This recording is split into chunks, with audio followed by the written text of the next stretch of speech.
What is the focus of your life? What are you building in your life? Are you building your career? A new house? Your retirement portfolio? A new fantasy football league? Let me ask you something probably no one has ever asked you. Will what you are building withstand the fire of God's judgment?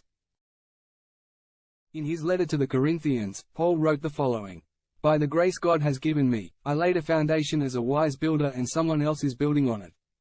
But each one should build with care. For no one can lay any foundation other than the one already laid, which is Jesus Christ. If anyone builds on this foundation using gold, silver, costly stones, wood, hay or straw, their work will be shown for what it is, because the day will bring it to light. It will be revealed with fire, and the fire will test the quality of each person's work. If what has been built survives, the builder will receive a reward. If it is burned up, the builder will suffer loss but yet will be saved, even though only as one escaping through the flames." Paul was speaking to a church that was caught up in human status and position. They were bragging about who their teacher was. Paul brought back their focus by reminding them that the works of their lives, what they are building, would be brought to judgment by God. Let's look at verses 12 and 13 again. It says, "If anyone builds on this foundation using gold, silver, costly stones, wood, hay or straw, their work will be shown for what it is, because the day will bring it to light. It will be revealed with fire, and the fire will test the quality of each person's work." Some of the works of people are like wood, stubble, and hay. The fire of God's judgment burns up these works and consumes them because they have no eternal significance. Let me ask you this. Will the DraftKings bet you won withstand the fire of God's judgment? Will the promotion at work you got by neglecting your family make it through the fire of God's judgment? Unlike those works which are burned up, some works can withstand the fire of God's judgment. These works are the gold, silver, or precious stones. They are not consumed by the fire. Here is an example of a work that will not be burned up. Pastor and evangelist David Wilkerson founded Teen Challenge. This drug rehabilitation center helps kids and young adults throughout the world.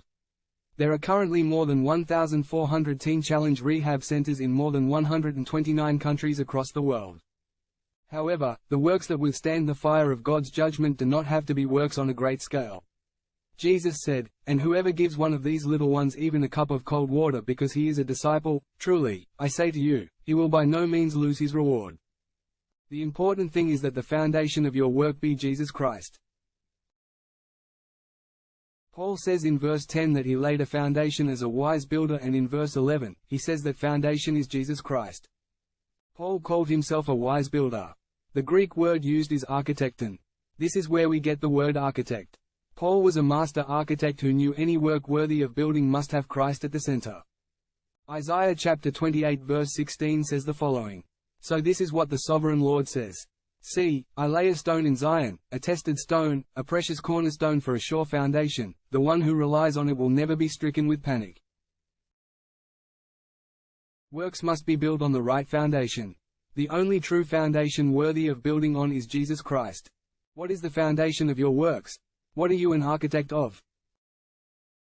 As Paul tells us, our works will be revealed with fire, and the fire will test the quality of each person's work. Is your time and energy focused on works that will burn up like hay and straw at the fire of God's judgment? Or, are you an architect who builds for the glory of God with Christ as the foundation? What are you focusing on with your life? What are you building?